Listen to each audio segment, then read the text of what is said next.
The desperate gambit. The vastness of space offered no comfort to Captain Elena Reyes as she stared at the tactical display aboard the HSS Defiance. 12 void-borne dreadnoughts hung in high orbit around Earth like obsidian knives suspended above humanity's throat. The Defiance, along with the remaining 7 ships of Earth's defense fleet, was humanity's last line of defense against extinction. "Status report," Elena demanded, her voice steady despite the weight pressing down on her shoulders. Commander Takashi Yamamoto, her XO, looked up from his console. "Not good, Captain. The Voidborn have positioned their fleet to maximize planetary bombardment coverage. Their energy signatures indicate weapons charging. Intelligence estimates we have less than 6 hours before they begin the assault." Helena nodded grimly. The Voidborn Empire had steamrolled through human space over the past 18 months, their technology so advanced it bordered on magical. Humanity's most sophisticated weapons barely scratched their armor, while their graviton beams sliced through Earth's best ships like they were made of paper. "And Project Foolscap?" she asked, referring to Earth's last-ditch weapon development. Takashi's expression shifted subtly. "Dr. Okonkwo reports they're ready for deployment." Elena didn't miss the hesitation in his voice. "You still think it's ridiculous? With all due respect, Captain, we're facing an enemy with technology centuries beyond ours, and our answer is that." Takashi gestured toward the cargo bay, where technicians were making final preparations. "That's exactly why it might work," Elena replied. "The Voidborn have counters for every conventional weapon we've thrown at them. They've never seen anything like this." The ship's comms chirped. "Captain, incoming transmission from Admiral Chen at Earth Command." Admiral Chen's weathered face appeared on screen, the deep lines around her eyes testament to sleepless nights. "Captain Rice, status of Foolscap." "Ready for deployment, Admiral." "Good. The Security Council has given final approval. You have authorization to proceed." Elena nodded solemnly. "Understood, Admiral." "Elena," Chen's formal tone softened. "I know how this looks on paper. Half my staff think we've lost our minds. But conventional thinking got us into this mess. Maybe unconventional thinking will get us out. That's what I'm counting on, Admiral." As the transmission ended, Elena turned to her crew. "Battle stations. All hands prepare for combat maneuvers." The Defiance hummed with activity as crew members rushed to their positions. In the cargo bay, Dr. Adebayo Okonkwo supervised as technicians made final adjustments to what looked like oversized metal canisters. "Will it work, Doctor?" Elena asked as she entered the bay. The Nigerian physicist looked up, his intelligent eyes reflecting both doubt and hope. "In theory, yes. In practice," he shrugged. "We've never had the opportunity to test it against Voidborn technology, but the principles are sound." Elena studied the canisters. Each contained thousands of what appeared to be simple metal spheres, each no larger than a marble. "They look so ordinary. That's the beauty of it," Adebayo said with a hint of pride. "Sometimes the simplest solutions are the most elegant." "And the most overlooked," Elena added. Adebayo nodded. "The Voidborn rely on incredibly advanced shielding technology, energy weapons, kinetic projectiles, even our most sophisticated electronic warfare. Their defensive systems have adapted to all of it. But these?" He picked up one of the small metal spheres. "These are based on principles so fundamental, and frankly, so primitive, that their advanced systems might not recognize them as threats at all." Elena took the sphere, rolling it between her fingers. It felt surprisingly warm. "Hard to believe our survival depends on something so small." "Size isn't everything, Captain," Adebayo said with a wry smile. "And neither is complexity." The ship's intercom interrupted them. "Captain to the bridge. Voidborn fleet is on the move." Elena handed the sphere back to Adebayo. "It's time, Doctor. Ready or not." On the bridge, the tactical display showed the Voidborn dreadnoughts rearranging their formation, preparing for the final assault on Earth. "They're moving into bombardment positions," Takashi reported. Estimated time to weapons range, 20 minutes.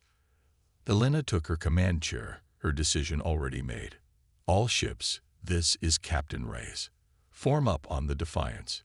We're making our stand. Earth's remaining 7 warships moved into position around the Defiance, a pitifully small force against the looming Voidborn armada. Open a channel to the Voidborn fleet, Elena ordered. A moment later, the main view screen flickered to life, revealing the alien visage of Fleet Commander Zrak. The Voidborn commander's translucent skin revealed pulsing organs beneath, 4 eyes blinked independently, and tendrils framed a mouth filled with needle-like teeth. Human vessel. Zrak's voice reverberated through the bridge, translated by the ship's computer. Your resistance is noted but irrelevant. Surrender now, and we will allow your species to survive as servants of the Empire. Elena stood, facing the alien commander. This is Captain Elena Reyes of Earth Defense Force. We reject your terms. We propose an alternative. Retreat from Earth space immediately, or face the consequences. A sound like grinding stones emanated from the view screen. Voidborn laughter. With what weapons, human? Your technology is primitive. Your defenses inadequate. Your extinction is inevitable. Perhaps, Elena conceded, but you might find humanity has a few surprises left. The transmission cut off abruptly. They're jamming communications, reported Lieutenant Santos from the comm station. Voidborn vessels accelerating, Takashi added. They're moving to engage. Elena took a deep breath. Deploy full SCAP. Throughout the small human fleet, cargo bay doors slid open. Hundreds of canisters were ejected into space, propelled toward the advancing Voidborn armada. Canisters away, Dr. Okonkwo reported from the science station where he'd taken position. Dispersal in 30 seconds. On the tactical display, the canisters appeared as tiny dots moving toward the massive Voidborn vessels. Several exploded as they encountered the outer perimeter of Voidborn defenses, releasing clouds of the small metal spheres. Spheres deployed and active. Adebayo confirmed. Energy signature nominal. The bridge crew watched in tense silence as the clouds of tiny spheres drifted toward the Voidborn ships, seemingly harmless against the massive alien vessels. They're not even targeting them, Takashi observed. Their point defense systems aren't registering the spheres as threats. Elena nodded, just as we hoped. The first of the metal spheres made contact with the lid Voidborn dreadnought. For a moment, nothing happened. Then, sensors detected a minute power fluctuation in the alien vessel. It's working, Adebayo whispered, eyes fixed on his readouts. The spheres are attaching to their hull and beginning absorption. More and more spheres made contact with the Voidborn ships. Small energy fluctuations multiplied across the alien fleet. They're noticing something's wrong, Takashi reported. Voidborn vessels are increasing power to shields. Too late, Adebayo said with growing excitement. The reaction is self-sustaining now. They can't stop it. Elena watched as the tactical display showed the spheres multiplying across the surfaces of the Voidborn ships, drawing power from the alien vessels themselves. Incoming transmission from the Voidborn command ship, Lieutenant Santos announced. Fleet Commander Zrak's face appeared again on screen, the alien's composure noticeably disturbed. What have you done, human? What are these devices? Elena allowed herself a small smile. We call them energy leeches, Commander. Quite primitive by your standards, I'm sure. They're based on principles my species discovered centuries ago. The Voidborn commander's tendrils writhed in agitation. Our sensors detect no advanced technology. These are merely metal objects. Precisely, Elena replied. Each sphere contains a specially engineered crystalline structure that resonates with and absorbs energy at the exact frequency your shields and weapons operate on. The more power you feed them, the faster they multiply and the more energy they drain. Impossible, Zrak hissed. You cannot defeat our technology with such simplicity. That's where you're wrong, Elena said. Sometimes the simplest solution is the most effective. especially against an enemy that has grown arrogant in their technological superiority. On the tactical display, the energy signatures of the void-borne vessels were visibly diminishing as thousands of tiny spheres covered their hulls, draining power and replicating themselves using the aliens' own energy. "You still have a choice, Commander," Elena continued. "Withdraw from Earth space now, while you still have enough power to escape, or stay and be completely disabled." The Voidborn commander's four eyes blinked rapidly in what Elena assumed was their version of shock or disbelief. "This is not over, human," Drax snarled before the transmission cut off. "Voidborn fleet is powering engines," Takeshi reported, unable to keep the astonishment from his voice. They're retreating." A cheer erupted on the bridge, quickly silenced by Elena's raised hand. "They're withdrawing to regroup and analyze our weapon," she cautioned. "This isn't victory yet, but it's a start." As the massive alien vessels limped away from Earth, their hulls glittering with thousands of tiny metal spheres, Elena allowed herself a moment of guarded hope. Humanity had bought itself precious time with the most unlikely of weapons, not through overwhelming force or technological sophistication, but through basic principles applied in ways their advanced enemy had never considered. "Sometimes," she murmured, "the stupidest-looking solution is the smartest move of all." The laughable victory. Admiral Zrak's tendrils twitched with fury as he watched his mighty dreadnought fleet limp away from the insignificant blue planet. The bridge of his command vessel, once a gleaming testament to void-borne technological supremacy, now operated on emergency power only. "Explain this humiliation," he demanded of Chief Engineer Vextor, his four eyes blinking in furious sequence. The engineer's exoskeleton clicked nervously as she displayed holographic data. "The human weapons are primitively ingenious, Fleet Commander. Each sphere contains a crystalline lattice that vibrates at precisely the resonant frequency of our shield harmonics. When our shields encountered them, instead of repelling the spheres, they created a feedback loop that allowed the spheres to draw power directly from our systems. Primitive technology defeating the Empire's finest vessels." Zrak's voice dropped to a dangerous whisper. "Impossible." "Not impossible, merely unexpected," Vextor replied cautiously. "Our defenses are designed to counter advanced energy weapons, kinetic projectiles, and computational warfare. These spheres operate on basic principles of sympathetic resonance, technology so elementary that our systems categorize them as debris, not weapons." A junior officer approached hesitantly. "Fleet Commander, we're receiving a transmission from the human flagship." "Display it," Zrak ordered, his pride wounded but his curiosity piqued. Captain Elena Reyes appeared on screen, her expression carefully neutral. "Fleet Commander Zrak, I trust you've had time to assess your situation." Zrak's tendrils writhed. "Your primitive trick has gained you temporary advantage, human. Nothing more." "A trick that disabled 12 Imperial dreadnoughts without destroying a single human vessel," Elena countered. "I call that significant. But I'm not contacting you to gloat. I'm offering terms." "The Voidborn Empire does not negotiate with lesser species," Zrak spat reflexively. Elena's expression remained unchanged. "Then perhaps the Empire would prefer we share our primitive trick with the other species you've subjugated. I understand the Arcturian Confederation would be particularly interested." Silence fell over the Voidborn bridge. The threat was clear. If word spread that the mighty Voidborn could be defeated by such simple technology, rebellions would erupt throughout their conquered territories. "What terms do you propose?" Zrak finally asked, his voice tight with suppressed rage. "Simple. The Voidborn Empire will recognize Earth and all human colonies as sovereign territory. A demilitarized zone will be established between our borders, and you will provide reparations for the human worlds you've destroyed." "You dare dictate terms to the Empire?" Zrak hissed. Elena's eyes hardened. "Those spheres attached to your ships. They're still active, still replicating. In approximately 6 hours, they'll have completely infiltrated your power systems. Without emergency intervention, Your life support systems will fail shortly after. So yes, Commander, I dare. Back on the Defiance, Alina ended the transmission and turned to her crew. Opinions.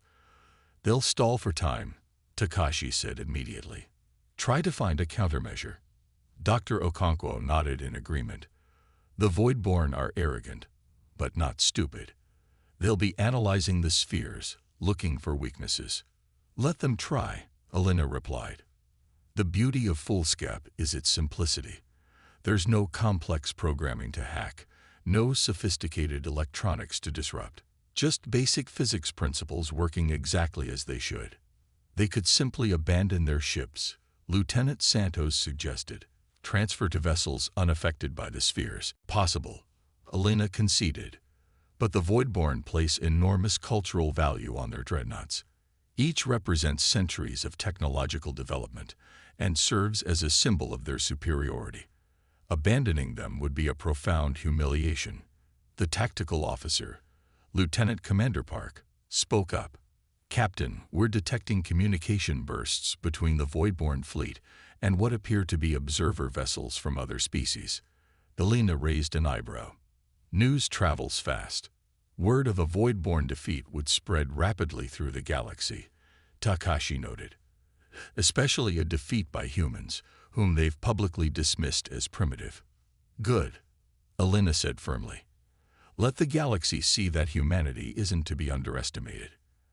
Hours passed as the standoff continued. Earth's defense fleet maintained position, ready to deploy more energy leeches if necessary. The Voidborn dreadnoughts hung in space, their once imposing silhouettes now dulled as power systems faltered. Admiral Chen called from Earth Command. The Security Council is divided, Captain. Some want to press our advantage and demand unconditional surrender. Others fear retaliation once the Voidborn recover. With respect, Admiral, both approaches miss the point, Alina replied. This isn't about defeating the Voidborn or extracting maximum concessions. It's about establishing humanity as a species to be respected, not conquered. Chen nodded slowly. Make it happen, Captain. The expected countermove from the Voidborn came not as a technological solution, but as a diplomatic one. A small shuttle emerged from the command dreadnought, requesting permission to dock with the Defiance. Sub-Commander Nixel, Zrak's second-in-command, stepped onto the Defiance with obvious distaste. The Voidborn diplomat towered over the humans, his translucent skin revealing the rapid pulsing of internal organs, a sign of stress in their species. Captain Reyes, Nixel began formally. I am authorized to negotiate terms of mutual disengagement. Alina noted the careful avoidance of words like surrender or defeat. I'm listening. The negotiations lasted hours, with Nixel attempting to preserve Voidborn pride, while Alina remained firmly focused on securing humanity's future. By the time they concluded, word had spread throughout nearby systems of the unprecedented event. Human primitives had stopped the Voidborn advance with technology, so basic it seemed absurd. Representatives from a dozen species requested permission to send observers to Earth, eager to meet the humans who had accomplished what their own advanced civilizations could not. 3 days later, Alina stood in Earth's orbital diplomatic center as the treaty was formalized. Fleet Commander Zrak, his pride visibly wounded but his pragmatism intact, affixed the imperial seal to the agreement. You realize, he said quietly to Alina, that we will study these spheres exhaustively. We will develop countermeasures. Of course you will, Alina replied. And we'll develop new applications. That's the difference between our species, Commander. You believe technological superiority makes you invincible. We know better. We've spent our history being outgunned, outmatched, and finding ways to survive anyway. Drek's upper eyes narrowed. You think your primitive ingenuity makes you our equals. No, Alina said with unexpected gentleness. I think it makes us different. And the galaxy needs diversity of thought, as much as diversity of species.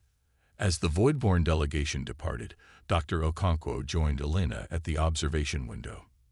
The Arcturian ambassador wants to discuss cultural exchange, he said with amusement. I think that's diplomat speak for please share your sphere technology. Elena smiled. What do you think, Doctor? Should we share our ridiculous weapon that shocked the galaxy? Adebayo considered this. The principles aren't secret. Any physicist could understand them. But the application? He shook his head in wonder. Sometimes it takes human perspective to see the simple solution hidden in plain sight. In the days that followed, Earth's status in the galactic community transformed. Once dismissed as a backwater world of primitive beings, humanity was now viewed with a mixture of curiosity, respect, and wariness. Other species that had suffered under void-born expansion sought alliances, eager to benefit from human ingenuity. Admiral Chen found Elena in the Defiance's observation lounge, staring at the stars. The Security Council has approved your promotion, Chen said without preamble. They're creating the new diplomatic fleet. You'll command it. Elena raised an eyebrow. Diplomatic, not military. Both, Chen clarified. The galaxy has seen what we can do when threatened.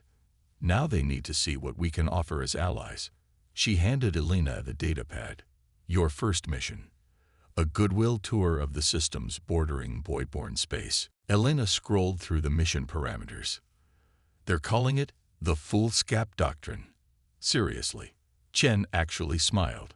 The name has caught on. Using simple solutions to counter overwhelming force. Several military academies are already incorporating it into their curricula. It wasn't just the technology, Elena said thoughtfully. It was understanding the psychology of our opponent. The Voidborn were so convinced of their superiority that they couldn't conceive of being defeated by something so basic. A lesson for us all, Chen noted. Never underestimate an opponent, and never dismiss a solution because it seems too simple. As the Defiance prepared for its new mission, Elena made a final inspection of the cargo bay where thousands of energy leech spheres remained in storage. Takashi joined her, his earlier skepticism replaced by respect. Who would have thought, he mused. The most advanced empire in the galaxy, brought to the negotiating table by what amounts to resonant metal marbles. Elena picked up one of the spheres, its surface catching the light. The Voidborn thought us primitive because our technology wasn't as advanced as theirs.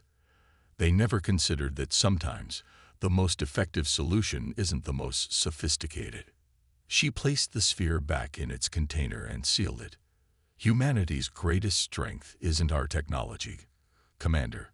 It's our creativity. Our ability to look at overwhelming odds and still find a way forward.